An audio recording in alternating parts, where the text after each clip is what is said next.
Hello, folks. This is Alan with today's news. And the first thing I got for you today is employees resign from Twitter after Elon Musk's deadline to recommit and walks back remote work policy, whatever that means. A mounting number of Twitter employees appeared to resign after Elon Musk asked workers to decide by Thursday evening whether they want to continue at the social media giant, according to multiple reports.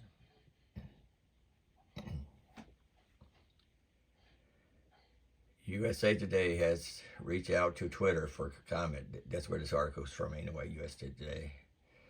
Musk told employees this week they will need to be extremely hardcore to build a breakthrough Twitter 2.0, and working long hours in a high intensity environment will be part of that push.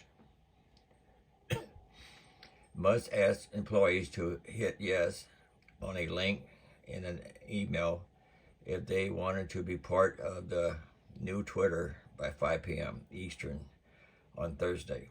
Employees who did not reply yes would receive 3 months of severance. A pool of employees have resigned as of Thursday evening, according to multiple reports, citing unidentified current and former employees. Internal communication channels were filled with an emoji signaling a salute, an apparent symbol of leaving the company.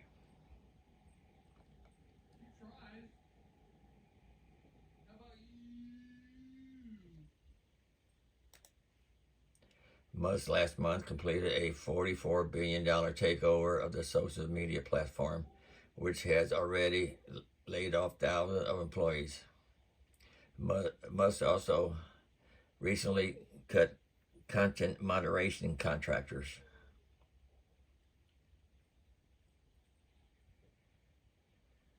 Ahead of the deadline, Musk tried to persuade some employees to stay at the company, according to multiple reports. The billionaire, who also appeared to soften his stance on working from home after ending the company's remote work policy. Regarding remote work, all that is required for approval is that your manager takes responsibility for ensuring that you are making an excellent contribution, Musk wrote in an email, multiple reports said. I wonder who's these multiple reports. But later he followed with another email saying that any manager who falsely claims that someone reporting to them is doing excellent work, or that a given role is essential, whether remote or not, will be exited from the company. Okay, here's another one from Business Insider. Twitter recruiters are already asking external engineers to join Twitter 2.0, an Elon company, reports say. Twitter is already recruiting amid a wave of employees' resignation, report says. Twitter recruiters are reportedly reaching out to engineers asking them to join Twitter 2.0. Less than half of Twitter, roughly 4,000 employees, agreed to commit to Musk's new version of the company. Twitter is reportedly recruiting engineers after Elon Musk's hardcore work ultimatum sparked a wave of resignation on Thursday. Less than half of Twitter's roughly 4,000 staff agreed to commit to Musk's extremely hardcore Twitter. Insiders Callie Hayes reported Musk told employees via email on Wednesday they would be fired and given 3 months severance if they didn't commit to his vision for Twitter 2.0.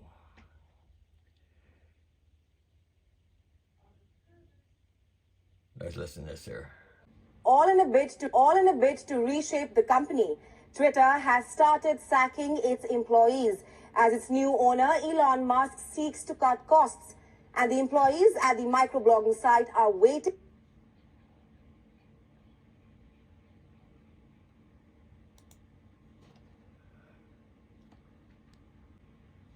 Here's something from NBC News. Buffalo braces for historic snowfall set to paralyze hardest hit communities. New York residents in Buffalo and other parts of the state are waking up Friday morning to heavy snowfall. That officials warn could paralyze the hardest hit communities. Heavy snow would likely result in near zero visibility, nearly impossible travel, damage to infrastructure, paralyzing the hardest hit areas, the National Weather Service warned. Snow began to fall on Thursday and continue overnight, threatening to leave Buffalo buried in more than 4 feet of historic snowfall, the service said in a Friday morning update. Very cold air will accompany this event, with temperatures 20 degrees below normal forecast by this weekend, it warned. Buffalo has declared a state of emergency over the storm, while Governor Kathy Hochul did the same for 11 counties in the western and northwestern part of the state near Lake Erie and Lake Ontario.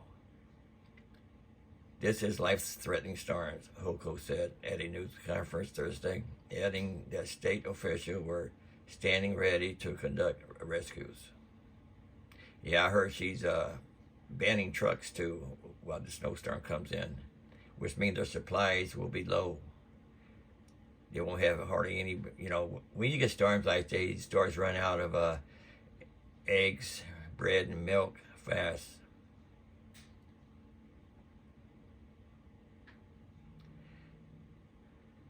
Anyway, silver heads for biggest deficit in decades, Silver Institute says. This is from Reuters.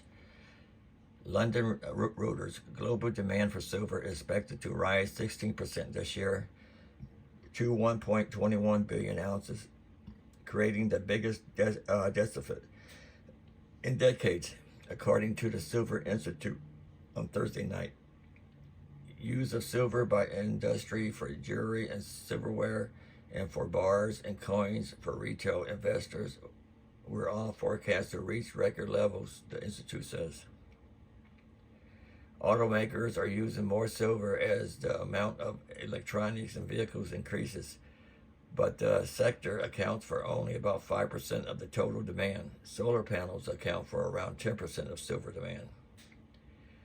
Demand in India almost doubled in 2022 as buyers took advantage of low prices to replenish stockpiles drawn down in 2020 and in 2021. Exchange traded funds, ETF, storing silver for investors shrank, however, returning metal to the market, but the Silver Institute does not count ETFs as physical demand because they only store wholesale silver bars and do not rework them. The Silver Institute predicted a deficit of 194 million ounces this year, up from 48 million ounces in 2021. Okay, here's something that if anybody travels from Travelicious, TSA issues new alert on what you can't carry through security. I don't fly, so I don't worry about it. TSA has been updating its policies ahead of the business travel days. TSA regularly updates its policies, but especially in the fall and winter months, the goal is to make the process a bit easier for travelers during the hectic holidays. The agency recently made adjustments to its pre-check program, announcing that current provider Idemia had slashed enrollment and in-person renew fees, according to a November 4th press release. Registration will now cost you $75 per person instead of $85.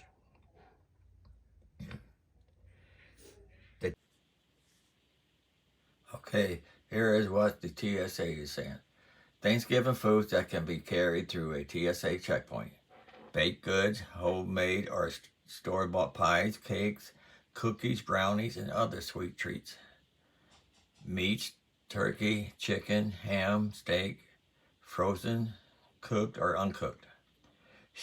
Stuffing, cooked or uncooked in a box or in a bag.